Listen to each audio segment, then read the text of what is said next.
നമസ്കാരം, very good morning. എല്ലാവർക്കും good morning കേരളത്തിലേക്ക് സ്വാഗതം. നല്ലൊരു ദിനം തന്നെ ആശംസിക്കുകയാണ്. ലോകകപ്പ് ഫുട്ബോൾ ആവേശം തുടങ്ങിക്കഴിഞ്ഞു. ഫിഫ ലോകകപ്പിന്റെ മത്സരക്രമം പുറത്തായിരിക്കുകയാണ്. ഇഷ്ട ടീമുകൾ ഏത് ഗ്രൂപ്പിലാണ് എന്നറിയണമെങ്കിൽ ലിസ്റ്റ് വന്നിട്ടുണ്ട് കേട്ടോ.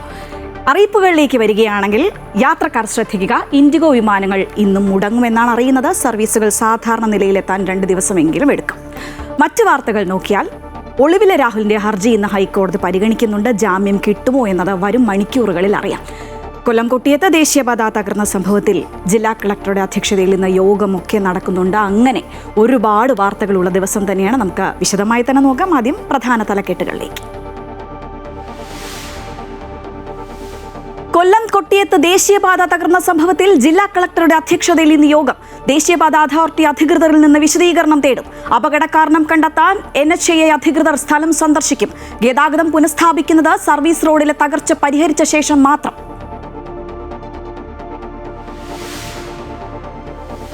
ഇൻഡിഗോ വിമാനങ്ങൾ ഇന്നും മുടങ്ങും. സർവീസുകൾ സാധാരണ നിലയിലെത്താൻ 2 ദിവസമെങ്കിലും എടുക്കുമെന്ന് സൂചന. വ്യോമയാന മന്ത്രാലയത്തിന്റെ അന്വേഷണം തുടരുന്നു. 4 അംഗ സമിതിക്ക് മുൻപാകെ ഇൻഡിഗോ ഉദ്യോഗസ്ഥരെ വിളിച്ചു വരുത്തും. യാത്രക്കാരുടെ ബുദ്ധിമുട്ട് പരിഹരിക്കാൻ അധിക കോച്ചുകളും സർവീസുകളും അനുവദിച്ച റെയിൽവേ.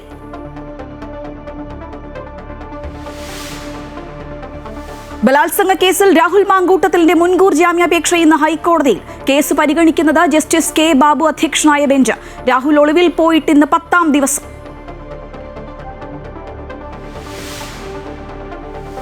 സംസ്ഥാനത്ത് തദ്ദേശ തെരഞ്ഞെടുപ്പ് പ്രചരണം അവസാന ലാപ്പിലേക്ക്. നാളെ ആദ്യഘട്ട കൊട്ടിക്കലാശം. SIR നടപടികൾ ചർച്ച ചെയ്യാൻ മുഖ്യ തെരഞ്ഞെടുപ്പ് ഓഫീസർ വിളിച്ച യോഗം ഇന്ന്. എന്യൂമറേഷൻ ഫോം 18 വരെ സ്വീകരിക്കും. കരട് പട്ടിക 23-ന്.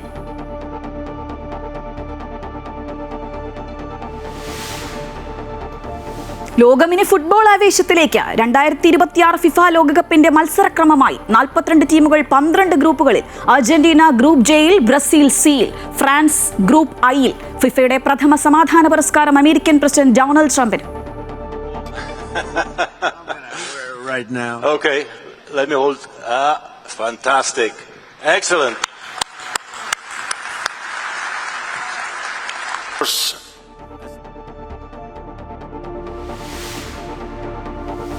പരമ്പര നേടാൻ പോരാട്ടം. ഇന്ത്യ ദക്ഷിണാഫ്രിക്ക 3ാം ഏകദിനം ഇന്ന്. മത്സരം ഉച്ചയ്ക്ക് 1:30 മുതൽ വിശാഖപട്ടണത്ത്. വിജയിക്കുന്നവർക്ക് പരമ്പര.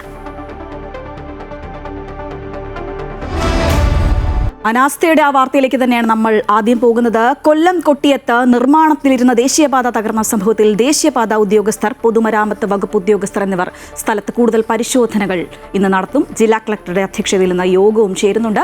സംരക്ഷണ ഭിത്തികൾ ഇളക്കി മാറ്റി മണ്ണ് നീക്കം ചെയ്യുന്ന പ്രവർത്തനങ്ങൾ പുരോഗമിക്കുകയാണ്. സർവീസ് റോഡിലെ തകർച്ച പരിഹരിച്ച ശേഷം മാത്രമേ ഗതാഗതം പുനഃസ്ഥാപിക്കുകയുള്ളൂ. കൂടുതൽ വിവരങ്ങളുമായി സുധീഷ് കുമാർ ചേരുകയാണ്. സുധീഷ്, അശാസ്ത്രീയമായ നിർമ്മാണം എന്നുള്ളൊരു വ്യാപക പരാതി തന്നെയുണ്ട്. എന്തായാലും ഇന്ന് യോഗമൊക്കെ ചേരുന്നുണ്ടല്ലോ. എന്താണ് നൽകാൻ കഴിയുന്ന വിവരങ്ങൾ? തീർച്ചയായിട്ടും അങ്ങനെ തന്നെയാണ് ശ്രീജ. രാവിലെ 10:30 കളക്ടറേറ്റിലാണ് യോഗം വിളിച്ചു ചേർത്തിട്ടുള്ളത്. ഇതിൽ ദേശീയപാത അതോറിറ്റിയുടെ ഉന്നത ഉദ്യോഗസ്ഥർ പങ്കെടുക്കും. ഒപ്പം തന്നെ ഇതുമായി ബന്ധപ്പെട്ടുള്ള സുരക്ഷാ ക്രമീകരണങ്ങൾ വിലയിരുത്തിക്കൊണ്ടുള്ള ഉദ്യോഗസ്ഥ സംഘവും ഈ യോഗത്തിൽ പങ്കെടുക്കുന്നുണ്ട്. പ്രധാനമായും ഈ ഒരു സംഭവം, ഈ ഒരു അപകടം ഉണ്ടായതിനു ശേഷം പൊതുജനങ്ങളുടെ ഭാഗത്തുനിന്നും ഉയർന്ന ആരോപണങ്ങളുടെ അടിസ്ഥാനത്തിൽ ഈ പ്രദേശത്തു നിന്നുള്ള ജനപ്രതിനിധികളും ഈ അടിയന്തര യോഗത്തിൽ പങ്കെടുക്കുമെന്നാണ് അറിയുന്നത്. ഈ പ്രദേശങ്ങളിലൊക്കെ തന്നെ വ്യാപകമായ നിരന്തര പരാതികൾ ഉയർന്നൊരു പ്രദേശം കൂടിയായിരുന്നു. അതുകൊണ്ട് തന്നെ ഇവിടെ നിരവധി സമരങ്ങളും ഇതുമായി ബന്ധപ്പെട്ട് ദേശീയപാതയുടെ നിർമ്മാണത്തിലെ അനാസ്ഥകൾ ചൂണ്ടിക്കാട്ടിയുള്ള സമരങ്ങളും ഈ പ്രദേശങ്ങളിൽ നടന്നിട്ടുണ്ടായിരുന്നു. അതുകൊണ്ട് തന്നെ ആ സമര പ്രതിനിധികളെയും ഈ അടിയന്തര യോഗത്തിൽ പങ്കെടുക്കണമെന്നൊരു ആവശ്യം പ്രദേശത്ത് നിന്ന് ഉയർന്നിട്ടുണ്ട്. പക്ഷേ ഇന്ന് നടക്കുന്ന അടിയന്തര യോഗത്തിൽ കളക്ടറേറ്റിൽ വിളിച്ചു ചേർത്തിട്ടുള്ള, ജില്ലാ കളക്ടർ വിളിച്ചു ചേർത്തിട്ടുള്ള അടിയന്തര യോഗത്തിൽ ഇവരെ ഉൾപ്പെടുത്തുമോ എന്ന കാര്യത്തിൽ ഇപ്പോഴും ഒരു തീരുമാനമായിട്ടില്ല. എങ്കിൽ പോലും ഇവരിൽ നിന്നും പറഞ്ഞു കേട്ട, അല്ലെങ്കിൽ ഇവരുടെ ആവശ്യം കൂടി ഉൾപ്പെടുത്തിക്കൊണ്ട് ആ ഒരു ജില്ലാ അതോറിറ്റി, ജില്ലാ കളക്ടറുടെ നേതൃത്വത്തിൽ ഇന്ന് വരുന്ന ഉന്നതതല യോഗത്തിൽ തീരുമാനങ്ങളിലേക്ക് എത്തുക. പ്രധാനമായും ഇത്തരം ഒരു അപകടം ഉണ്ടാകാനുണ്ടായ കാരണത്തെക്കുറിച്ചുള്ള ഒരു വിശദീകരണം ദേശീയപാത ഉദ്യോഗസ്ഥർ ആരായുന്നുണ്ട്. അതുകൊണ്ട് തന്നെ ഈ നിർമ്മാണ കമ്പനികൾ ഇതുമായി ബന്ധപ്പെട്ടുള്ള ചില വ്യക്തമായ ധാരണകൾ ഈ ദേശീയപാത അതോറിറ്റിക്ക് നൽകിയാൽ മാത്രമേ ഈ കാര്യങ്ങളിലേക്ക് കൂടുതൽ ഈ ഒരു അപകട കാരണത്തിലേക്ക് കടക്കാൻ പറ്റുകയുള്ളൂ. ഏതായാലും പ്രാഥമികമായ ഒരു അന്വേഷണം കഴിഞ്ഞ ദിവസം തന്നെ ജില്ലാ കളക്ടറുടെയും ദേശീയപാത അതോറിറ്റി ഉദ്യോഗസ്ഥരുടെ നേതൃത്വത്തിൽ നടന്നു കഴിഞ്ഞിരിക്കുന്നു.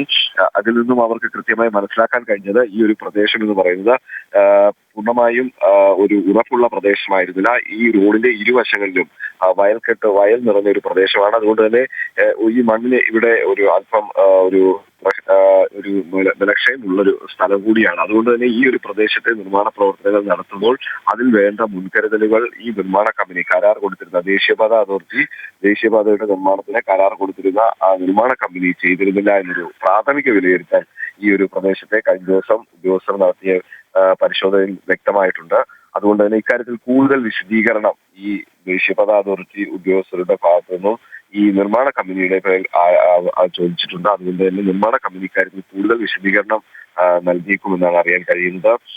ഈ ഒരു അപകടം സംഭവിക്കുന്ന സമയത്ത് ഇതുവഴി യാത്ര ചെയ്തിരുന്ന വാഹനങ്ങളിലുള്ളവർ തലനാരിഴയ്ക്കാണ് രക്ഷപ്പെട്ടത്. അത് തന്നെ ഒരു അനാസ്ഥ, അല്ലെങ്കിൽ ഈ ഒരു അപകടം സംഭവിച്ചിരുന്നുവെങ്കിൽ ഈ ഒരു കാര്യങ്ങൾ ഈ ഒരു രീതിയിൽ പോകുമായിരുന്നില്ല. പക്ഷെ എങ്കിൽ പോലും വളരെ ഗുരുതരമായ ഒരു പിഴവാണ് ഈ നിർമ്മാണ കമ്പനിയുടെ ഭാഗത്തു നിന്ന് ഉണ്ടായിരിക്കുന്നത് എന്നൊരു വിലയിരുത്തൽ കഴിഞ്ഞ ദിവസം ഈ സ്ഥലം സന്ദർശിച്ച ജനപ്രതിനിധികൾ ഉൾപ്പെടെ പങ്കുവയ്ക്കുകയുണ്ടായി.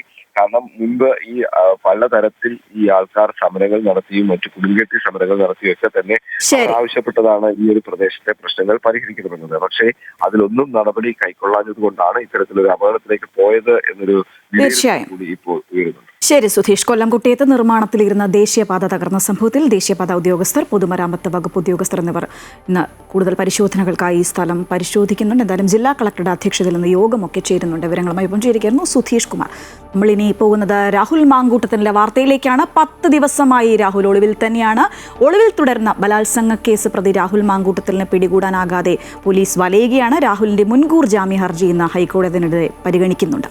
ജസ്റ്റിസ് കെ ബാബു അധ്യക്ഷനായ ബെഞ്ചാണ് ഹർജി പരിഗണിക്കുന്നത്. രാഷ്ട്രീയ ഗൂഢാലോചനയുടെ ഇരയെന്ന് ആവർത്തിക്കുകയാണ് രാഹുൽ മാങ്കൂട്ടത്തിൽ. അതിജീവിതയെ സമൂഹ മാധ്യമങ്ങളിലൂടെ അപമാനിച്ച കേസിൽ റിമാൻഡിൽ കഴിയുന്ന രാഹുൽ ഈശ്വറിന്റെ ജാമ്യ ഹർജിയിൽ ഇന്നും വാദം തുടരും. കൂടുതൽ വിവരങ്ങളുമായി കൊച്ചിയിൽ നിന്ന് പ്രശാന്ത് ജോസഫും തിരുവനന്തപുരത്ത് നിന്ന് ദേവിക ചന്ദ്രനും ചേരുകയാണ്. ആദ്യം ദേവികയിലേക്ക് പോവുകയാണ്. ദേവിക, ഈ പറഞ്ഞതുപോലെ 10 ദിവസമായി രാഹുൽ എവിടെയെന്നുള്ളൊരു സൂചന പോലും ഇല്ല. ബാംഗ്ലൂരിലാണെന്ന് ചെറിയ വിവരങ്ങളൊക്കെ ലഭിച്ചിരുന്നു. പിന്നെ അതിനുശേഷം ഒരു വിവരവുമില്ല. പോലീസ് ഇത് സംബന്ധിച്ച് എന്തെങ്കിലും കാര്യങ്ങൾ പറയുന്നുണ്ടോ?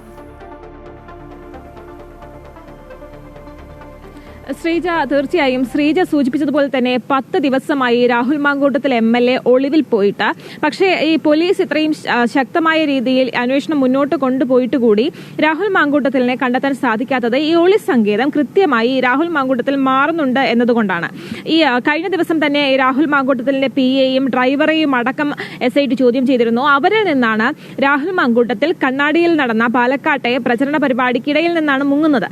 അവിടെ നിന്നും നേരെ ഈ പൊള്ളാച്ചിയിലേക്ക് പോകുന്നു. അവിടെ നിന്ന് തമിഴ്നാട് കർണാടക അതിർത്തി വഴി നേരെ ബാംഗ്ലൂരിലേക്കും പിന്നീട് ബാംഗ്ലൂരിലേക്കും കടക്കുന്നു എന്ന വിവരമൊക്കെ പുറത്തു വരുന്നത്. അവരെ ചോദ്യം ചെയ്ത് വരികയായിരുന്നു. കഴിഞ്ഞ ദിവസമാണ് അവരെ വീട്ടിലേക്ക് വിട്ടത്. ഇതിനുശേഷം ഇനി എങ്ങനെയാണ് ഈ രാഹുൽ മാങ്കൂട്ടത്തിലേക്ക് എത്താൻ സാധിക്കുക എന്ന് തന്നെയാണ് പോലീസ് കണ്ടെത്തുന്നത്. അതേസമയം രാഹുൽ മാങ്കൂട്ടത്തിൽ ശ്രമിക്കുന്നത് ഹൈക്കോടതി ഈ മുൻകൂർ ജാമ്യ ഹർജി പരിഗണിക്കും വരെ അറസ്റ്റ് ചെയ്യപ്പെടാതിരിക്കാനുള്ള വഴികളാണ് രാഹുൽ മാങ്കൂട്ടത്തിൽ നോക്കുന്നത്.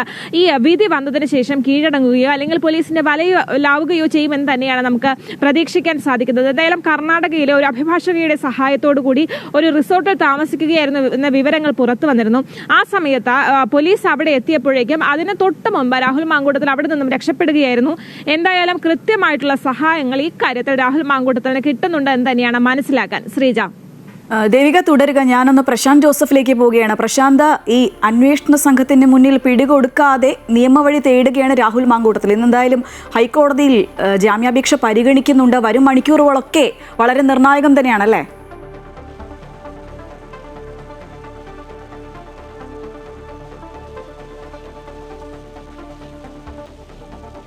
തീർച്ചയായും ശ്രീജ, ദേവിക സൂചിപ്പിച്ചതുപോലെ ഒളിവിൽ കഴിയുന്ന രാഹുൽ മാങ്കൂട്ടത്തിൻ്റെ മുൻകൂർ ജാമ്യാപേക്ഷ ഇന്ന് ഹൈക്കോടതി പരിഗണിക്കുകയാണ്. ജസ്റ്റിസ് കെ ബാബുവിൻ്റെ ബെഞ്ചാണ് ഇന്ന് ഹർജി പരിഗണിക്കുക. രാഹുൽ മാങ്കൂട്ടത്തിന് വേണ്ടി മുതിർന്ന അഭിഭാഷകൻ S. രാജീവ് ഹാജരാകുമെന്നാണ് അറിയുന്നത്. ഏതായാലും നമുക്ക് മനസ്സിലാകുന്ന കാര്യം, താൻ നിരപരാധിയാണ്, കേസുമായി സഹകരിക്കും, അന്വേഷണവുമായി സഹകരിക്കും തുടങ്ങിയ വാദങ്ങളാണ് രാഹുൽ മാങ്കൂട്ടത്തിൽ മുൻകൂർ ജാമ്യ ഹർജിയിൽ ചൂണ്ടിക്കാട്ടുന്നത്. തനിക്കെതിരെ ഉയർന്നിരിക്കുന്നത് രാഷ്ട്രീയ പ്രേരിതമായ ഒരു കേസാണ്. ഇത് രാഷ്ട്രീയ ഗൂഢാലോചനയാണ് തനിക്കെതിരെ ഉയർന്നിരിക്കുന്ന കേസിലുള്ളത്. അതുകൊണ്ട് തനിക്ക് ജാമ്യം അനുവദിക്കണമെന്ന കാര്യമാണ് പറയുന്നത്. യഥാർത്ഥ രീതിയിലല്ല, ശരിയായ രീതിയിലല്ല ഈ പരാതി ഉയർന്നു വന്നിരിക്കുന്നത്. മുഖ്യമന്ത്രിക്കാണ് പരാതിക്കാരിയായ യുവതി മുഖ്യമന്ത്രിക്കാണ് പരാതി നൽകിയിരിക്കുന്നത്. ഇത്തരം ഒരു കേസിൽ ഏറെ നാളുകൾക്ക് ശേഷം ഉണ്ടായ ഒരു പരാതിയിൽ സുപ്രീം കോടതി നിർദ്ദേശിച്ചിരിക്കുന്ന മാനദണ്ഡങ്ങൾ പാലിച്ചുകൊണ്ടല്ല അന്വേഷണം നടക്കുന്നത്. ഇങ്ങനെ ഒരു പരാതി ഉണ്ടായാൽ ഏറെ നാളുകൾക്ക് ശേഷം ഉണ്ടാകുന്ന പരാതിയിൽ ഒരു പ്രാഥമിക അന്വേഷണം നടത്തിയ ശേഷം വേണം കേസെടുക്കാനെന്നാണ് സുപ്രീം കോടതി നിർദ്ദേശിച്ചിട്ടുള്ളത്. എന്നാൽ ഇത്തരം മാനദണ്ഡങ്ങൾ പാലിക്കപ്പെട്ടിട്ടില്ല. പരാതി കിട്ടിയ ഉടൻ തന്നെ ഇത് DGPക്ക് കൈമാറുകയും DGP കേസെടുക്കുകയുമായിരുന്നു ചെയ്തത്. അതുകൊണ്ട് തന്നെ ഇത് ശരിയായ രീതിയിലല്ല ഈ കേസിൻ്റെ ഒരു പുരോഗതി. അതിനാൽ ഇത്തരം കാര്യങ്ങൾ പരിഗണിച്ചുകൊണ്ട് ജാമ്യം നൽകണം. കേസുമായി പൂർണ്ണമായി സഹകരിക്കും. യുവതിയും താനും തമ്മിലുള്ള സംഭാഷണത്തിൻ്റെ പൂർണ്ണമായ കാര്യങ്ങൾ തൻ്റെ പക്കലുണ്ട്. എന്നാൽ പോലീസ് തൻ്റെ പിന്നാലെ ഉള്ളതിനാൽ തനിക്കിത് കോടതിയിലോ മറ്റോ ഹാജരാക്കാൻ സാധിക്കാത്ത ഒരു സാഹചര്യമുണ്ട്. ഏതായാലും കേസുമായി പൂർണ്ണമായി സഹകരിക്കും. ജാമ്യം അനുവദിക്കണം എന്ന ഒരു കാര്യം തന്നെയാണ് രാഹുൽ മാങ്കൂട്ടം ഇന്ന് ഈ മുൻകൂർ ജാമ്യ ഹർജിയിൽ ഉന്നയിച്ചിരിക്കുന്നത്. ഇന്ന് ജസ്റ്റിസ് കെ ബാബുവിൻ്റെ ബെഞ്ച് ഈ കേസ് പരിഗണിക്കുമ്പോൾ രാഹുൽ മാങ്കൂട്ടത്തിന് വേണ്ടി മുതിർന്ന അഭിഭാഷകൻ S രാജീവ് ഹാജരാകും. 32ാമത്തെ ഐറ്റമായാണ് കേസ് പോസ്റ്റ് ചെയ്തിരിക്കുന്നത്. ഏതായാലും ശ്രീജ സൂചിപ്പിച്ചതുപോലെ തന്നെ ഇന്നും ഏറെ ഉദ്വേഗത്തോടെ രാഷ്ട്രീയ കേരളം ഉറ്റുനോക്കുന്ന ഒരു സംഭവങ്ങളാണ് ഇന്നും ഹൈക്കോടതിയിൽ ഉണ്ടാവുക എന്നാണ് നമുക്ക് മനസ്സിലാക്കാൻ കഴിയുന്നത്. ശ്രീജ, എന്തായാലും വരും മണിക്കൂറുകളൊക്കെ എന്താകും എന്നുള്ളൊരു ആകാംക്ഷ തന്നെയാണ്. ഞാൻ വീണ്ടും ദേവികയിലേക്ക് പോവുകയാണ്. ദേവിക, ഈ പറഞ്ഞതുപോലെ ഈ രണ്ടാമത്തെ കേസിലും മൊഴി നൽകാൻ തയ്യാറാണെന്ന് പരാതിക്കാരി അറിയിച്ചിട്ടുണ്ട്. അതിൻ്റെ ഫോളോ അപ്പ് എന്തായി? അതിൻ്റെ കാര്യങ്ങൾ അറിഞ്ഞാൽ കൊള്ളാമെന്നുണ്ട്. ഒപ്പം തന്നെ ഈ രാഹുൽ ഈശ്വറിൻ്റെ ജാമ്യ ഹർജിയിൽ ഇന്നും വാദം തുടരുകയാണല്ലോ, അതുകൂടി. ശ്രീജ, ഈ ഒന്നാമത്തെ കേസിലാണ് ഇപ്പോൾ നിലവിൽ മുൻകൂർ ജാമ്യാപേക്ഷ ഈ രാഹുൽ മാങ്കൂട്ടത്തിൽ ഹൈക്കോടതിയിൽ സമർപ്പിച്ചിരിക്കുന്നത്. ആ കേസിൽ ജാമ്യം ലഭിച്ചാൽ കൂടി ഈ രണ്ടാമത്തെ ബലാത്സംഗ കേസിൽ രാഹുൽ മാങ്കൂട്ടത്തിലിനെ അറസ്റ്റ് ചെയ്യാൻ സാധിക്കും.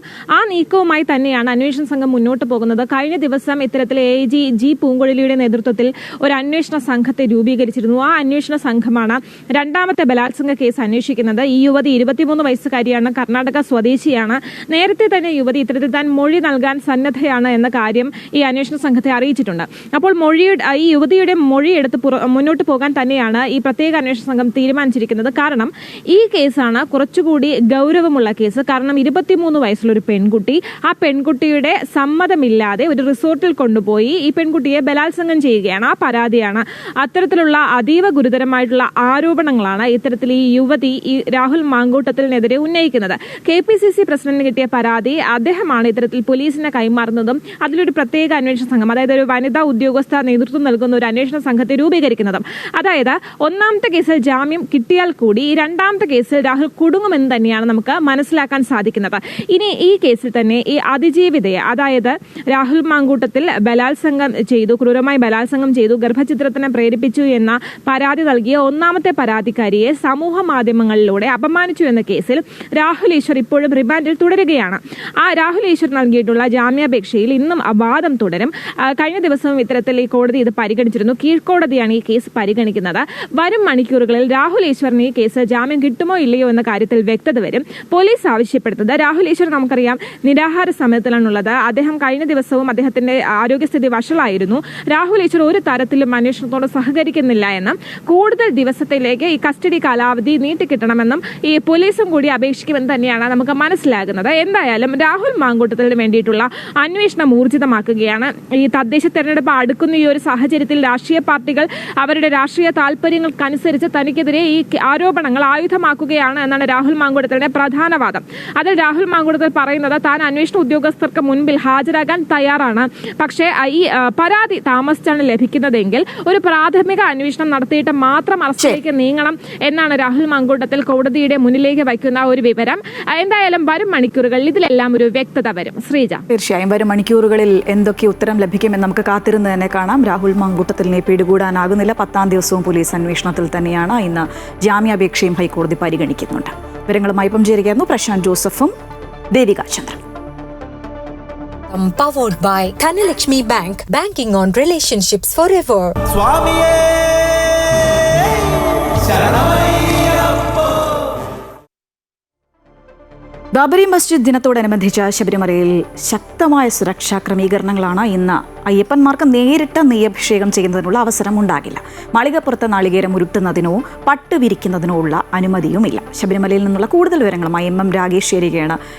രാഗേഷ്, സന്നിധാനത്ത് വലിയ തിരക്കാണ് എന്നാണ് അനുഭവപ്പെടുന്നത് എന്നാണ് മനസ്സിലാക്കുന്നത്. കാരണം ഇന്ന് ശനിയാഴ്ചയാണ്, അവധി ദിവസമാണ്. അതുകൊണ്ട് തന്നെ വലിയ തിരക്ക് സ്വാഭാവികമായും ഉണ്ടാകും. പ്രത്യേകിച്ച് നീ പറഞ്ഞതുപോലെ സുരക്ഷാ ക്രമീകരണങ്ങളൊക്കെ ഒരുപാട് ഒരുക്കിയിട്ടുണ്ട് എന്നും അറിയാൻ കഴിയുന്നുണ്ടല്ലോ. വിവരങ്ങൾ. ശ്രീജ പറഞ്ഞതുപോലെ തന്നെ നല്ല തിരക്കാണ് അനുഭവപ്പെടുന്നത്. ഇന്നലെയും ഇന്നുമായി ബാബരി മസ്ജിദ് വാർഷികത്തിന്റെ ഭാഗമായി ശക്തമായ സുരക്ഷാ ക്രമീകരണങ്ങളായിരിക്കും ഉണ്ടായിരിക്കുക എന്നുള്ളത് പോലീസ് നേരത്തെ തന്നെ അറിയിച്ചതാണ്. ഇന്നലെ രാത്രി 11 മണിക്ക് ശേഷം നടയടച്ചതിന് ശേഷം 18-ാം പടി പൊതുവെ ഭക്തർക്ക് ചവിട്ടി കയറി വരാനുള്ള അനുവാദം നൽകാറുണ്ട്. എന്നാൽ ഈ അനുമതി ഉണ്ടായിരുന്നില്ല. അതുകൊണ്ട് തന്നെ ഭക്തർ നടപ്പന്തലിൽ ഉൾപ്പെടെ താഴെ കാത്തു നിൽക്കുന്ന സാഹചര്യമാണ് ഉണ്ടായിരുന്നത്. ഇന്നും രാത്രി 11 മണിക്ക് ശേഷം നടയടച്ചതിന് ശേഷം ഭക്തർക്ക് 18-ാം പടി ുന്നതിനുള്ള അനുമതിയില്ല. ഒപ്പം തന്നെ മറ്റു ചില നിയന്ത്രണങ്ങൾ കൂടെയുണ്ട്. ശബരിമല സന്നിധാനത്ത് എത്തുന്ന ഭക്തർക്ക് നേരിട്ട് ശ്രീകോവിലിനടുത്ത് വന്ന് നെയ്യഭിഷേകം നടത്തി ആ നെയ്യഭിഷേകം പ്രസാദമായി സ്വീകരിച്ച് മടങ്ങുന്നതിനുള്ള സാഹചര്യം ഉണ്ടായിരുന്നു. ആ സാഹചര്യം ഇന്നുണ്ടാവുകയില്ല എന്നുള്ളതുമാണ് ഭക്തർക്കുള്ള ആകെയുള്ളൊരു തടസ്സം എന്ന് പറയുന്നത്. അതേസമയം തന്നെ മറ്റൊരു കൗണ്ടറിലൂടെ അഭിഷേകം ചെയ്ത നെയ്യ് ഭക്തർ കൊണ്ടുവന്ന നെയ്യുമായി മാറ്റി വാങ്ങുന്നതിനുള്ള സാഹചര്യം ഒരുക്കിയിട്ടുണ്ട്. പ്രസാദമായി നെയ്യഭിഷേകം സ്വീകരിക്കുന്നതിനുള്ള സാഹചര്യം ഒരുക്കിയിട്ടുണ്ട്. മാളികപ്പുറത്താണെങ്കിൽ ഇതേപോലെ തന്നെ നാളികേരം ഉരുട്ടുന്ന ചടങ്ങുണ്ട്, പട്ട് വിരിക്കുന്ന ചടങ്ങുണ്ട്. ഈ ചടങ്ങുകൾക്കും ഇന്ന് നിയന്ത്രണമുണ്ട്. അതോടൊപ്പം തന്നെ സന്നിധാനത്തെ ജീവനക്കാരുൾപ്പെടെയുള്ള മുഴുവൻ ആളുകളുടെയും തിരിച്ചറിയൽ രേഖകൾ കൃത്യമായി തന്നെ കാണിച്ചാൽ മാത്രമേ ഉള്ളൂ അത്തരം വഴികളിലൂടെ ഇവരെ കടത്തിവിടുകയുള്ളൂ. ഇനി ഭക്തരാണെങ്കിലും വെർച്വൽ ക്യൂ, സ്പോട്ട് ബുക്കിംഗ് ഉൾപ്പെടെയുള്ളവ കഴിഞ്ഞാലും പോലീസ് ആവശ്യപ്പെടുകയാണെങ്കിൽ അത്തരം രേഖകൾ കാണിക്കേണ്ടുന്ന സാഹചര്യം കൂടെയുണ്ടെന്നും പോലീസ് അറിയിച്ചിട്ടുണ്ട്. ഏതായാലും ഇതുവരെയും ഭക്തർക്ക് ദർശനം നടത്തുന്നതിനുള്ള മറ്റ് യാതൊരു തരത്തിലുള്ള തടസ്സങ്ങളുമില്ല. അതേസമയം തന്നെ സുരക്ഷാ ക്രമീകരണങ്ങളുടെ ഭാഗമായി പരിശോധനകൾ, അതായത് കൂടുതൽ ബാഗുകളും മറ്റുമായി വരുന്ന ഭക്തരെ പരിശോധിക്കുന്നതുൾപ്പെടെയുള്ള നടപടിക്രമങ്ങൾ പൂർത്തിയാക്കി അവരെ മുന്നോട്ട് വിടുന്നതിനുള്ള ചെറിയ തടസ്സങ്ങളുണ്ട്. NDRF, ഒപ്പം തന്നെ റിസർവ്ഡ് ഫോഴ്സ്, ഒപ്പം തന്നെ പോലീസ് ഉൾപ്പെടെയുള്ള വിവിധ വകുപ്പുകളുടെ റൂട്ട് മാർച്ച് ഉൾപ്പെടെയുള്ള കാര്യങ്ങൾ ഇന്നലെ പൂർത്തിയായിരുന്നു. ഇന്ന് അത്തരത്തിലുള്ള വിവിധ സേനകളുടെ മുൻ ദിവസങ്ങളിൽ ഉണ്ടായിരുന്നതിനേക്കാൾ സേനകളുടെ ബലം വർദ്ധിപ്പിക്കുന്ന സാഹചര്യം ഉണ്ടായിട്ടുണ്ട്. Special officer R. ശ്രീകുമാർ അതേസമയം തന്നെ ഭക്തർ ഇതുമായി സഹകരിക്കണം, ഭക്തർക്ക് യാതൊരു ബുദ്ധിമുട്ടും ഉണ്ടാകാത്ത വിധം സുരക്ഷയിൽ ഊന്നൽ നൽകിക്കൊണ്ടുള്ള ക്രമീകരണങ്ങളാണ് ശബരിമലയിൽ വരുത്തിയിട്ടുള്ളത് എന്നാണ് അറിയിച്ചിട്ടുള്ളത്. ശരി രാഗേഷ്, ശബരിമലയിൽ നിന്നും വലിയ തിരക്ക് തന്നെയാണ് അനുഭവപ്പെടുന്നത്. ശക്തമായ സുരക്ഷാ ക്രമീകരണങ്ങളൊക്കെ അവിടെ ഒരുക്കിയിട്ടുണ്ട്. വിവരങ്ങളുമായി ഒപ്പം ചേരുകയായിരുന്നു MM രാഗേഷ്. ശബരിമലയിൽ സ്വാമി അയ്യപ്പന്റെ ചിത്രമാലേഖനം ചെയ്ത സ്വർണ്ണ ലോക്കറ്റുകൾക്ക് ആവശ്യക്കാരേറുകയാണ്. ഇതിനകം 1000-ഓളം സ്വർണ്ണ ലോക്കറ്റുകളാണ് ദേവസ്വം ബോർഡ് ഭക്തർക്ക് വിതരണം ചെയ്തത്. മണ്ഡലകാലത്ത് ആവശ്യക്കാർ ഏറിയതോടെ പുതിയ ലോക്കറ്റുകൾക്ക് ഓർഡർ നൽകി കാത്തിരിക്കുകയാണ് ദേവസ്വം ബോർഡ്. ശബരിമലയിൽ ഈ കഴിഞ്ഞ വിഷുവിന് ഭക്തർക്ക് കൈനീട്ടമായാണ് പൂജിച്ച സ്വാമി അയ്യപ്പന്റെ ചിത്രമാലേഖനം ചെയ്ത ലോക്കറ്റുകളുടെ വിതരണം ആരംഭിച്ചത്. 2, 4, 8 ഗ്രാമുകളിൽ ഒരു വശത്ത് അയ്യപ്പന്റെ ചിത്രവും മറുവശത്ത് ദേവസ്വം ബോർഡ് മുദ്രയുമടങ്ങുന്ന 22 കാരറ്റ് ഹോളോഗ്രാം ഉൾപ്പെടെയുള്ള ലോക്കറ്റുകളാണ് വിതരണം ചെയ്തത്. ഇതിനകം 927ഓളം ലോക്കറ്റുകളാണ് ഭക്തർ വാങ്ങിയത്. ഈ മണ്ഡലകാലത്ത് മാത്രം 235 ലോക്കറ്റുകൾ വിതരണം ചെയ്തു. അയ്യപ്പന്റെ ലോക്കറ്റ് ഇവിടെ നിന്ന് മാത്രമേ കിട്ടുള്ളൂ, വേറെ ഒരു അമ്പലത്തിൽ നിന്ന് കിട്ടൂല. ഇവിടെ തന്നെ ഒന്ന് വാങ്ങിക്കണം. അപ്പം ഭക്തജനങ്ങൾ നല്ല സന്തോഷത്തോടുകൂടി വാങ്ങിച്ചുകൊണ്ട് പോകുന്നു. ഇതുവരെ ഒരു 1000-നടുത്ത് ലോക്കറ്റുകൾ ഇവിടെ നിന്ന് ഭക്തജനങ്ങൾ വാങ്ങിച്ചുകൊണ്ട് പോയിട്ടുണ്ട്. സ്വർണ്ണ ലോക്കറ്റുകൾ വിതരണം ചെയ്തതിലൂടെ 52,80,000 രൂപ ദേവസ്വം ബോർഡിന് ലഭിച്ചു.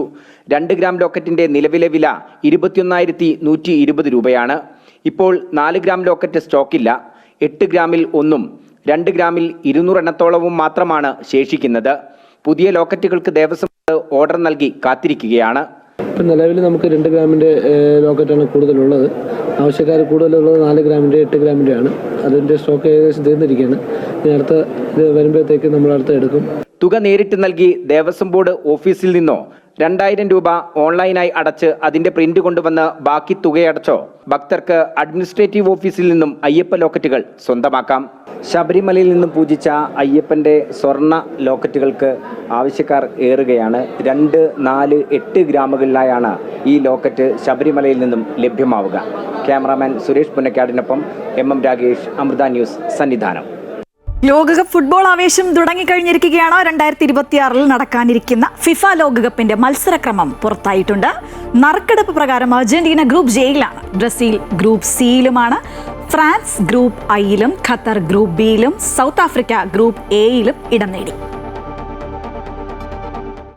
2026 നടക്കാനിരിക്കുന്ന ഫിഫ ലോകകപ്പിന്റെ മത്സരക്രമം പുറത്തിറക്കി. 42 ടീമുകളെ 12 ഗ്രൂപ്പുകളിലായി A-L വരെ എന്ന ക്രമത്തിൽ നറുക്കെടുത്തു. നിലവിലെ ചാമ്പ്യന്മാരായ ടീം അർജന്റീന ഗ്രൂപ്പ് ജെയിലാണ് മത്സരിക്കുക. അൾജീരിയ, ഓസ്ട്രിയ, ജോർദാൻ എന്നീ ടീമുകളാണ് ഗ്രൂപ്പ് ജെയിലെ മറ്റംഗങ്ങൾ. നിലവിലെ റണ്ണേഴ്സപ്പായ ഫ്രാൻസ് ഗ്രൂപ്പ് ഐയിലാണ്. സെനഗൽ, നോർവേ എന്നീ ടീമുകളാണ് മറ്റംഗങ്ങൾ. ഗ്രൂപ്പ് സിയിലാണ് ബ്രസീൽ. മൊറോക്കോ, ഹൈതി, സ്കോട്ട്ലാൻഡ് എന്നിവരാണ് മറ്റ് ടീം അംഗങ്ങൾ. ഗ്രൂപ്പ് എയിലെ ആദ്യ 2 ടീമുകളായ മെക്സിക്കോയും ദക്ഷിണാഫ്രിക്കയും തമ്മിലാണ് ആദ്യ മത്സരം. സ്പെയിൻ, ഉറുഗ്വേ ടീമുകൾ ഗ്രൂപ്പ് എച്ചിലും ഇംഗ്ലണ്ട്, കൊറേഷ്യ ടീമുകൾ ഗ്രൂപ്പ് എല്ലിലും ഏറ്റുമുട്ടും. വാഷിംഗ്ടൺ DC-യിലെ കെന്നഡി സെന്ററിലാണ് കമ്പ്യൂട്ടറിന്റെ സഹായത്തോടെ നറുക്കെടുപ്പ് നടന്നത്.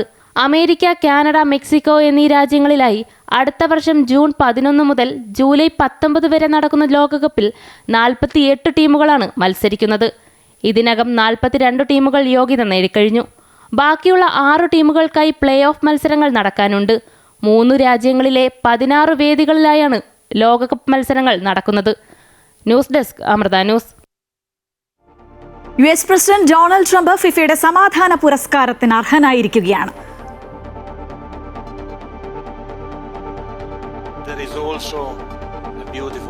വാഷിംഗ്ടണിൽ നടന്ന ഫിഫ ലോകകപ്പ് 2026 ഗ്രൂപ്പ് നറുക്കെടുപ്പ് ചടങ്ങിൽ ട്രംപ് പുരസ്കാരം സ്വീകരിച്ചു.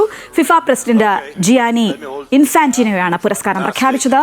സ്വർണ്ണക്കപ്പും മെഡലും സർട്ടിഫിക്കറ്റും അടക്കം ഫിഫ പ്രസിഡന്റ് ട്രംപിന് സമ്മാനിച്ചു. ഫിഫ ആദ്യമായാണ് ഇങ്ങനെ പുരസ്കാരം പ്രഖ്യാപിക്കുന്നത്. ലോകമെമ്പാടും സമാധാനവും ഐക്യവും പ്രോത്സാഹിപ്പിക്കുന്നതിന് സ്വീകരിച്ച ഇടപെടലിനെ തുടർന്നാണ് പുരസ്കാരം നൽകുന്നതെന്ന് ഫിഫ അറിയിച്ചു. തന്റെ ജീവിതത്തിലെ ഏറ്റവും വലിയ ബഹുമതികളിൽ ഒന്നാണ് ട്രംപിന്റെ പ്രതികരണം. This is your peace prize. There is also a beautiful medal for you that you can wear everywhere you want to go. ദക്ഷിണാഫ്രിക്കയ്ക്കെതിരായ 3ാം ഏകദിനം ഇന്ന് വിശാഖപട്ടണത്ത് നടക്കും. ഉച്ചയ്ക്ക് 1:30 മത്സരം തുടങ്ങുക. 3 മത്സരങ്ങളുള്ള പരമ്പരയിൽ ഓരോ ജയം വീതം നേടിയ ഇരു ടീമുകൾക്കും ഇന്നത്തെ മത്സരം വളരെയധികം നിർണായകമാണ്. റായ്പൂരിൽ ഇന്ത്യ ഉയർത്തിയ 359 റൺസ് ചേസ് ചെയ്ത് ജയിച്ചതിന്റെ ആത്മവിശ്വാസത്തിലാണ് ദക്ഷിണാഫ്രിക്ക. ആദ്യം മത്സരം ഇന്ത്യ ജയിച്ചിരുന്നു. മറ്റു വാർത്തകൾ നോക്കുകയാണെങ്കിൽ ഇൻഡിഗോ പ്രതിസന്ധി രൂക്ഷമായൊരു സാഹചര്യത്തിൽ അന്വേഷണം തുടങ്ങിയിരിക്കുകയാണ് വ്യോമയാന മന്ത്രാലയം. 4-അംഗ സമിതിക്ക് മുൻപാകെ ഇൻഡിഗോ ഉദ്യോഗസ്ഥരെ വിളിച്ചു വരുത്തും. ഈ മാസം 15-ന് അന്വേഷണ റിപ്പോർട്ട് സമർപ്പിക്കണം. കഴിഞ്ഞ ദിവസങ്ങളിലേതുപോലെ ഇന്നും ഇൻഡിഗോ സർവീസുകൾ മുടങ്ങും. അതേസമയം യാത്രാ പ്രതിസന്ധിക്ക് പരിഹാരമായി റെയിൽവേ അധിക സർവീസുകൾ അനുവദിച്ചിട്ടുണ്ട്. യാത്രക്കാരെ വലച്ച് ഇൻഡിഗോ വിമാന സർവീസ് പ്രതിസന്ധി തുടരുകയാണ്. സർവീസുകൾ സാധാരണ നിലയിലെത്താൻ 2 ദിവസമെങ്കിലും എടുക്കുമെന്നാണ് സൂചന. ഇന്നലെ മാത്രം 1000-ലധികം സർവീസുകളാണ് മുടങ്ങിയത്. രാജ്യവ്യാപകമായി നിരവധി സർവീസുകൾ ഇന്നും റദ്ദാക്കിയേക്കും. വിമാന ടിക്കറ്റ് നിരക്ക് ഉയർന്നത് യാത്രക്കാരെ ഏറെ വലച്ചു. ആഭ്യന്തര വിമാന സർവീസുകളുടെ നിരക്ക് അന്താരാഷ്ട്ര വിമാന സർവീസുകളുടെ ഇരട്ടിയാക്കിയിരിക്കുകയാണ്. ഡൽഹി, മുംബൈ, കൊൽക്കത്ത, തിരുവനന്തപുരം, കൊച്ചി തുടങ്ങിയ വിമാനത്താവളങ്ങളിൽ നിന്നുള്ള 1000-ഓളം സർവീസുകളാണ് മുടങ്ങിയത്. പൈലറ്റുമാരുടെ വിശ്രമ നിബന്ധനകൾ നീക്കം ചെയ്തത് പ്രതിസന്ധികൾക്ക് പരിഹാരമാകുമെന്നാണ് വിലയിരുത്തൽ. അതേസമയം അവസരം മുതലെടുക്കുന്ന വിമാന കമ്പനികൾക്ക് നേരെ കൃത്യമായ ഒരു നിലപാട് സ്വീകരിക്കാനായിട്ടില്ല. ഇൻഡിഗോ പ്രതിസന്ധി അവസരമാക്കി മറ്റു വിമാന കമ്പനികൾ ടിക്കറ്റ് നിരക്കുകളിൽ വൻ വർധനവാണ് വരുത്തിയിരിക്കുന്നത്. ഇരട്ടിയിലധികം ചെലവാക്കിയാൽ മാത്രമേ ടിക്കറ്റ് ലഭിക്കൂ എന്ന സ്ഥിതിയാണ്. ഡൽഹിയിൽ നിന്ന് ചെന്നൈയിലേക്കുള്ള എയർ ഇന്ത്യ വിമാന ടിക്കറ്റിന്റെ വില 65,000-ന് മുകളിലാണ്. മുംബൈ, പൂനെ, ബംഗളൂരു സർവീസുകളുടെ ടിക്കറ്റ് നിരക്കും വർദ്ധിപ്പിച്ചു. ഡൽഹി കൊച്ചി വിമാന ടിക്കറ്റ് നിരക്ക് 500,000 അടുത്താണ്. ഇന്ന് 3 മണി വരെയുള്ള എല്ലാ ഇൻഡിഗോ വിമാന സർവീസുകളും റദ്ദാക്കിയിട്ടുണ്ട്. ഛത്തീസ്ഗഡ്, ഗോവ, പാറ്റ്ന, അഹമ്മദാബാദ് വിമാനത്താവളങ്ങളിലും ഈ പ്രതിസന്ധിയുണ്ട്. വ്യോമയാന മന്ത്രാലയത്തിന്റെ 4-അംഗ സമിതിയുടെ അന്വേഷണ റിപ്പോർട്ട് ഈ മാസം 15-നാണ് സമർപ്പിക്കുക. അതേസമയം യാത്രാ പ്രതിസന്ധിക്ക് പരിഹാരമായി റെയിൽവേ കൂടുതൽ കോച്ചുകളും സർവീസുകളും അനുവദിച്ചിട്ടുണ്ട്. News desk Amrita news. തിരുവനന്തപുരത്ത് നിന്ന് ഏതൊക്കെ സർവീസുകളാണ് റദ്ദായത് എന്ന് നമുക്ക് നോക്കാം. തിരുവനന്തപുരത്ത് നിന്നും ഇൻഡിഗോയുടെ 5 വിമാനങ്ങളാണ് ഇന്ന് റദ്ദാക്കിയത്. ഡൽഹി, ചെന്നൈ, ഹൈദരാബാദ്, മുംബൈ, ബാംഗ്ലൂർ വിമാനങ്ങളാണ് റദ്ദാക്കിയത്. പുലർച്ചെ 1 മണിക്ക് പോകേണ്ടിയിരുന്ന ഷാർജ വിമാനം വൈകുകയാണ്. യാത്രക്കാരുടെ ബുദ്ധിമുട്ടുകൾ ഒഴിവാക്കാനായി പ്രത്യേക സൗകര്യങ്ങൾ വിമാനത്താവള അധികൃതർ ഒരുക്കിയിട്ടുണ്ട്.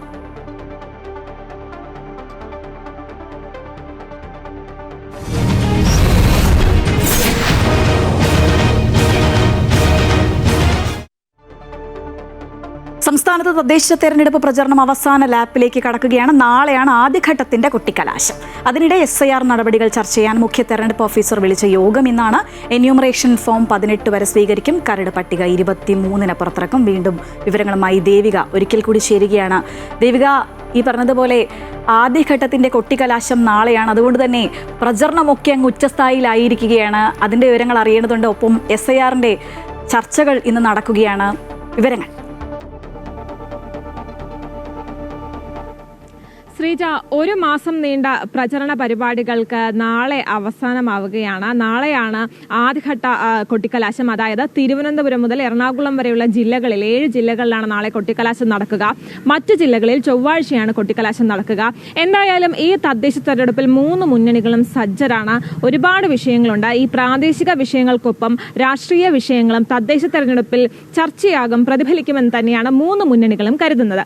സ്വർണ്ണക്കൊള്ള ഉൾപ്പെടെയുള്ള വിവാദങ്ങൾ ഈ LDFനെതിരെ ഉന്നയിക്കാൻ മറ്റ് മുന്നണികൾ ഒരുങ്ങുമ്പോൾ രാഹുൽ മാങ്കൂട്ടത്തിന്റെ വിഷയമായിരിക്കും ഈ കോൺഗ്രസിനെതിരെ ആയുധമാക്കുക, BJPയും LDFും ആയുധമാക്കുക.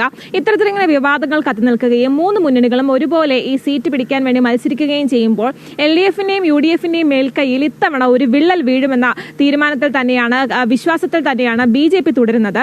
ഏകദേശം 90 തദ്ദേശ സ്വയംഭരണ സ്ഥാപനങ്ങളിലായി 1838 സീറ്റുകളിലാണ് ഈ തദ്ദേശ പോര് നടക്കുന്നത്. എന്തായാലും നാളെയോടെ ഈ കലാശക്കൊട്ട് നടക്കുകയാണ്. അതിനുശേഷം ആരൊക്കെ അധികാരത്തിൽ വരും, ആരൊക്കെ വീഴുമെന്ന് കാത്തിരുന്ന് തന്നെ കാണാം. ശ്രീജ.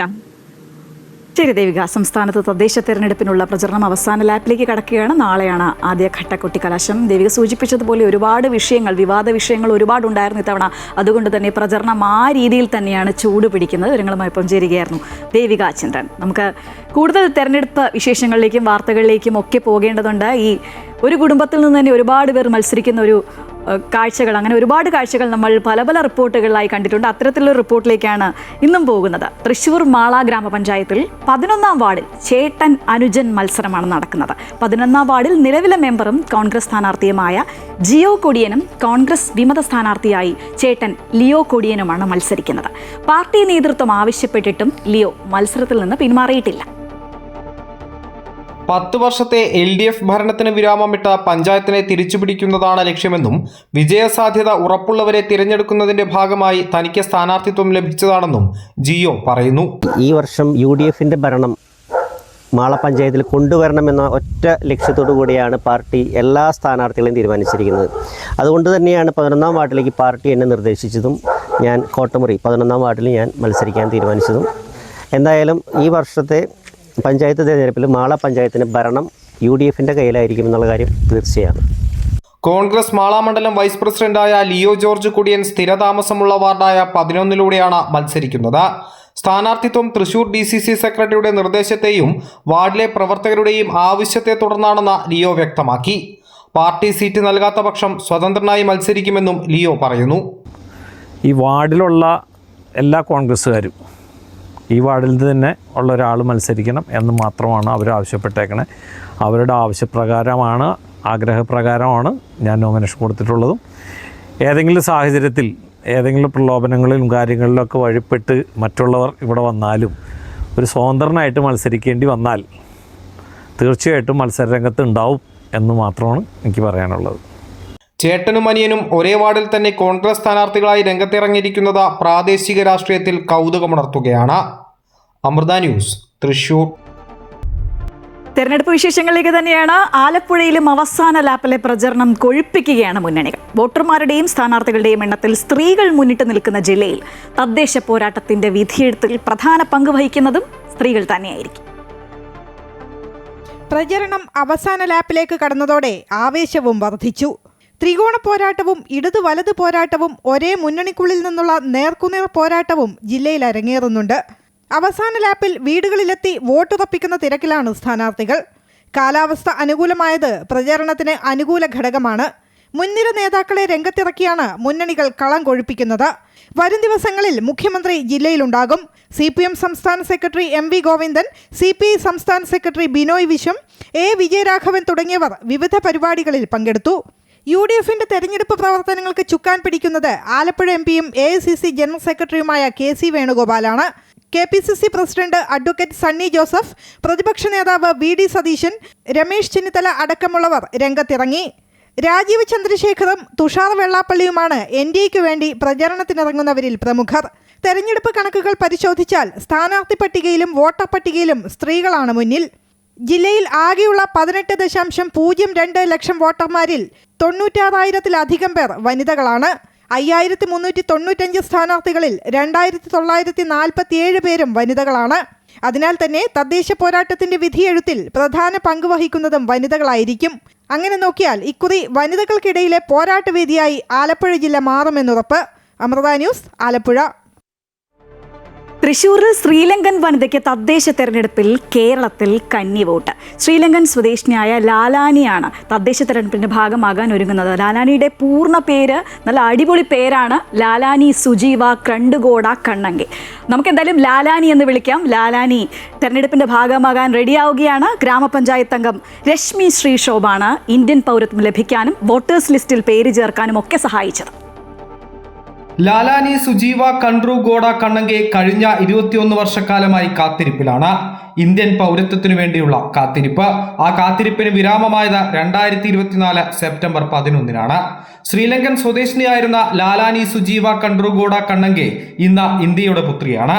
2004-ൽ പുതുക്കാട് ആരോടി വീട്ടിൽ ബൈജുവിനെ ലാലാനി വിവാഹം കഴിച്ചതോടെ തൃശൂരിൽ സ്ഥിരതാമസമായി. എന്നാൽ പൗരത്വം ലഭിച്ചിരുന്നില്ലെന്നും 2024-ലാണ് ഏറെ ആഗ്രഹിച്ച ഇന്ത്യൻ പൗരത്വം ലഭിച്ചതെന്നും വോട്ട് ചെയ്യുന്നതിൽ അതിയായ സന്തോഷമുണ്ടെന്നും ലാലാനി പറയുന്നു. സന്തോഷം തോന്നുന്നു. എനിക്ക് സിറ്റിസൺ ഉണ്ടായില്ല ഇവിടെ. അപ്പോൾ ഈ സിറ്റിസൺ കിട്ടാൻ കാരണം നമ്മൾ വാർഡ് മെമ്പർ രശ്മിയാണ്. കഴിഞ്ഞ പ്രാവശ്യം ഓട്ടത്തിന് വന്നത് അവസരത്തിന് എനിക്ക് വോട്ട് ചെയ്യണം ചോദിച്ചുമ്പോൾ എനിക്ക് വോട്ടില്ലയാണ് പറഞ്ഞു. അപ്പം അതിന് ശേഷം ആൾ മുൻകൈ എടുത്തിട്ട് എൻ്റെ കൂടെ സിറ്റിസൺ അപേക്ഷിക്കാനും എല്ലാ കാര്യങ്ങളും ചെയ്യാൻ എൻ്റെ ഒപ്പമായിരുന്നു. ഇവിടെ ശ്രീലങ്ക സിറ്റിസൺ ക്യാൻസലാക്കിയിട്ട് ഇവിടെ സിറ്റിസൺ കിട്ടുമല്ലോ. അപ്പോൾ അത് ക്യാൻസലാക്കാൻ വേണ്ടിയിട്ട് മദ്രാസ് വരെ പോകേണ്ടി വന്നു, ശ്രീലങ്കൻ എംബസി. അപ്പോൾ അവിടെ എൻ്റെ ഒപ്പം രശ്മിയാണ് എൻ്റെ ഒപ്പം. എല്ലാത്തിനും പോയത് രശ്മിയാണ് എൻ്റെ കൂടെ ഉണ്ടായത്. കഴിഞ്ഞ കാലങ്ങളിലെല്ലാം ഇവർ വിസ പുതുക്കിയാണ് കേരളത്തിൽ നിന്നിരുന്നത്. ഒടുവിൽ മുൻ വിദേശകാര്യ സഹമന്ത്രി V മുരളീധരന്റെ അടക്കം സഹായത്തോടുകൂടി വാർഡ് മെമ്പർ രശ്മി ശ്രീശോഭ് നടത്തിയ പ്രവർത്തനങ്ങൾക്കൊടുവിലാണ് ലാലാനിക്ക് സ്ഥിര പൗരത്വം ലഭിച്ചത്. ഇതിൻ്റെ കാര്യങ്ങൾ മനസ്സിലാക്കിയത് എങ്ങനെ നമുക്ക് പൗരത്വം നേടിയെടുക്കാം എന്നുള്ളത് നമുക്ക് ചെയ്യാം, ഉറപ്പായിട്ടും ഞാൻ ചെയ്യാമെന്നൊരു വാക്ക് കൊടുത്തിട്ടുണ്ടായിരുന്നു. അതുപോലെ തന്നെ ഞാൻ മെമ്പറായി വന്നതിന് ശേഷം ഞാൻ ഇത് എങ്ങനെ ചെയ്യാം, അല്ലെങ്കിൽ പൗരത്വം എങ്ങനെ നമുക്ക് ലഭിക്കും എന്നൊക്കെ അറിയാൻ വേണ്ടി സിറ്റിസൺ പോർട്ടലിൽ ഒരു അപേക്ഷ കൊടുപ്പിച്ചു. നമ്മൾ ശ്രീലങ്കൻ എംബസി നമുക്ക് ചെന്നൈയിലാണ്. അപ്പോൾ അവിടെ വരെ ഞാൻ ചേച്ചിനെയും മോനെയും കൊണ്ട് ഞങ്ങൾ 3 പേരും കൂടിയിട്ടാണ് പോയത്. അവിടെ ചെന്ന് നമ്മൾ അതിൻ്റെ കാര്യങ്ങളെല്ലാം ചെയ്തു. 2024 സെപ്റ്റംബർ 11-നാണ് പൗരത്വം ലഭിച്ചത്. അതിനുശേഷമാണ് വോട്ടർ പട്ടികയിലടക്കം പേര് ചേർക്കുന്ന നടപടികൾ ഉണ്ടായത്. ഭാരതത്തിലെ ഒരംഗമായി മാറാൻ സാധിച്ചതിലും ജനാധിപത്യ പ്രക്രിയയിൽ പങ്കാളിയാകാൻ കഴിയുന്നതിലും അതിയായ സന്തോഷമുണ്ടെന്ന് ലാലാനി പറയുന്നു. വിദേശത്ത് ജോലി ചെയ്യുന്ന ബൈജുവും 15-കാരൻ മകനും അടങ്ങുന്നതാണ് ലാലാനിയുടെ കുടുംബം. അമൃത ന്യൂസ്, തൃശൂർ. പല പല രീതിയിലാണ് ഈ കാൻഡിഡേറ്റ്സ് ഒക്കെ ആളുകളെയൊക്കെ കയ്യിലെടുക്കുന്നത്. ഗോത്രകലകളുമായി ബന്ധപ്പെട്ട നാടൻ പാട്ടുകൾ ആലപിച്ച് വോട്ടർമാരെ കയ്യിലെടുത്ത സ്ഥാനാർത്ഥിയുടെ വിശേഷങ്ങളാണ് നമ്മൾ ഇനി കാണാൻ പോകുന്നത്. അത് വയനാട്ടിൽ നിന്നുള്ള വിശേഷമാണ്. ആദിവാസി സംവരണ സീറ്റിൽ മത്സരിക്കുന്ന പൊഴുതന പഞ്ചായത്തിലെ LDF സ്ഥാനാർത്ഥി VS രാജലക്ഷ്മിയാണ് വോട്ടർമാർക്കിടയിൽ താരമായിരിക്കുന്നത്. രാജലക്ഷ്മി പാടിയ നാടൻ പാട്ടുകൾ ഇതിനോടകം നവമാധ്യമങ്ങളിലും തരംഗമാണ്. മായും മായും മായും മണ്ണേ മായും മായും മായേ കിണാത്തിപ്പട്ടോല പുറത്തൊരു തിരിമായേ മായും മായും മായും മണ്ണേ മായും മായും മായേ ബിരുദധാരിയായ രാജലക്ഷ്മിയുടെ ആദ്യ പോരാട്ടം. നാടൻപാട്ട് കലാകാരി കൂടിയായ രാജലക്ഷ്മി വോട്ടർമാർക്കിടയിൽ ഇതിനകം വൈറലായി കഴിഞ്ഞു. വോട്ടഭ്യർത്ഥിച്ചെത്തുന്ന ഇടങ്ങളിലെല്ലാം പാട്ടുപാടണമെന്ന ആവശ്യമാണ് ഇപ്പോൾ ഉയരുന്നത്. സ്വീകരണ സ്ഥലങ്ങളിൽ ഗോത്രകലകളുമായി ബന്ധപ്പെട്ട നാടൻപാട്ടുകളാണ് രാജലക്ഷ്മി ആലപിക്കുന്നത്. പൊഴുതന ഗ്രാമപഞ്ചായത്തിലെ കുടുംബശ്രീ CDS ആനിമേറ്ററായി പ്രവർത്തിക്കുകയാണ് രാജലക്ഷ്മി. ഗോത്രകലകളുടെ ഉന്നമനത്തിനായി ആരംഭിച്ച ഒസധാരി ട്രൂപ്പിനെ മുൻനിരയിൽ നയിക്കുന്നതും രാജലക്ഷ്മിയാണ്. ST സംവരണ സീറ്റായ 5-ാം വാർഡിൽ മത്സരിക്കുന്ന രാജലക്ഷ്മിയുടെ വിജയം ഉറപ്പെന്നാണ് LDF പ്രവർത്തകരും പറയുന്നത്. പൊതുവെ എല്ലാവരും നല്ല രീതിയിൽ തന്നെയാണ് ഇപ്പൊ നമ്മളോട് നിൽക്കുന്നത്. അവര് വോട്ട് ചെയ്യും, ആ ഒരു രീതിയിൽ തന്നെയാണ് നമ്മളെ ജയിപ്പിക്കും, നീ എന്തായാലും ജയിക്കും മോളെ എന്നുള്ള രീതിയിലാണ് എല്ലാവരും എന്നോട് പറയാറുള്ളത്. നമുക്ക് നല്ല ശുഭപ്രതീക്ഷയിലാണ് നമ്മൾ പോകുന്നത്. പ്രചരണങ്ങളൊക്കെ ഏകദേശം അവസാന ഘട്ടത്തിലേക്ക് വീട് കയറലും ബാക്കിയൊക്കെ കഴിഞ്ഞുകൊണ്ടിരിക്കുന്നു. പിന്നെ എല്ലായിടത്തും ചെന്നിടത്തുള്ള എല്ലാവരും നല്ല അനുകൂല സപ്പോർട്ടാണ്. രാജ്യമോളെ പിന്നെ എല്ലാവർക്കും അറിയുന്നതുകൊണ്ടുള്ള ഒരു ഇതും പിന്നെ നമ്മൾക്ക് നല്ല വീട് കയറിയിടത്തോളം നമുക്ക് ആത്മവിശ്വാസമുണ്ട്. തില്ലേലോ ലേലേലോ പുള്ളേറങ്ങുമാ തില്ലേലോ ലേലേലോ പുള്ളേറങ്ങുമാ തില്ലേലോ ലേലേലോ പുള്ളേറങ്ങുമാ തില്ലേലോ ലേലേലോ പുള്ളേറങ്ങുമാ. കുടുംബശ്രീയിൽ പ്രവർത്തിച്ച പരിചയവും സാമൂഹ്യ രംഗത്തെ ഇടപെടലുമാണ് രാജലക്ഷ്മി എന്ന കലാകാരിയെ വോട്ടർമാർക്കിടയിൽ സ്വീകാര്യമാക്കുന്നത്. അമൃത ന്യൂസ്, വയനാട്.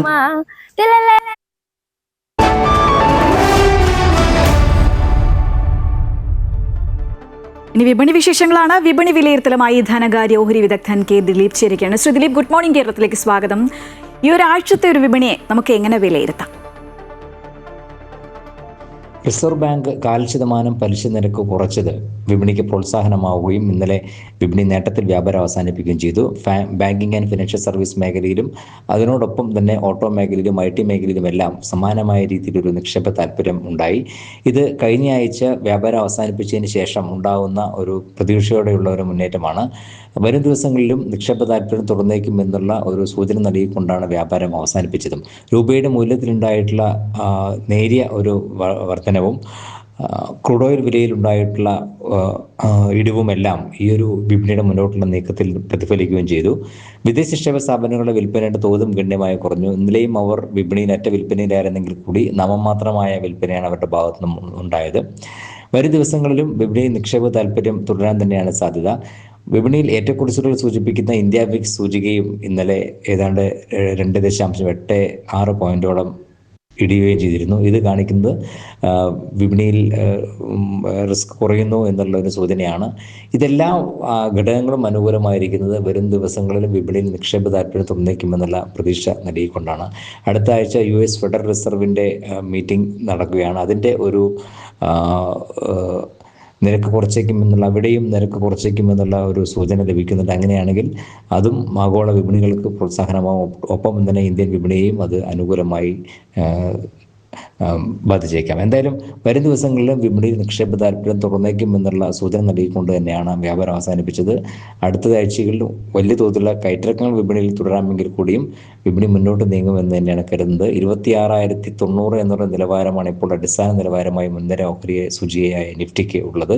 അതിന് മുകളിൽ നിലനിന്ന് വ്യാപാരം നടക്കുന്നിടത്തോളം 26,400 എന്ന നിലവാരത്തിലേക്ക് എത്താനുള്ള സാധ്യതയുമുണ്ട്. നന്ദി ശ്രീ ദിലീപ്.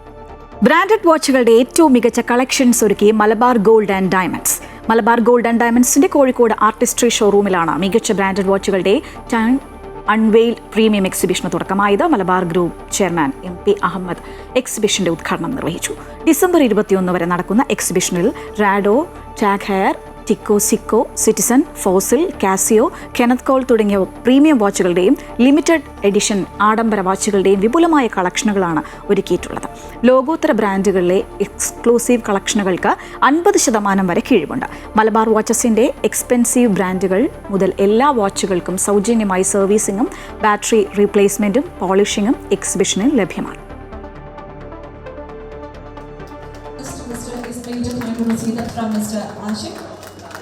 മലബാർ ഗ്രൂപ്പിനെ സംബന്ധിച്ചിടത്തോളം കോഴിക്കോട് ഈറ്റില്ലമാണ്. കോഴിക്കോട് നിന്ന് തുടങ്ങി ഇന്ന് 14 രാജ്യങ്ങളിലായി 416 ഷോറൂമുകളും ഒരുപാട് 28,000-ഓളം ആൾക്കാർ വർക്ക് ചെയ്യുന്ന ഒരു വലിയ ബ്രാൻഡായി വളരാൻ പറ്റും. കോഴിക്കോടിൻ്റെ മണ്ണിൽ നിന്ന് കോഴിക്കോട്ടുകാരുടെ നിസ്സീമമായ സഹകരണവും പിന്തുണയുമാണ് മലബാറിനെ ഇത്തരത്തിൽ വളരാൻ സാധിച്ചത്. തുടങ്ങിയ അന്ന് മുതൽ ഇന്ന് വരെ എല്ലാ കാര്യത്തിലും പെർഫെക്ഷൻ, ക്വാളിറ്റി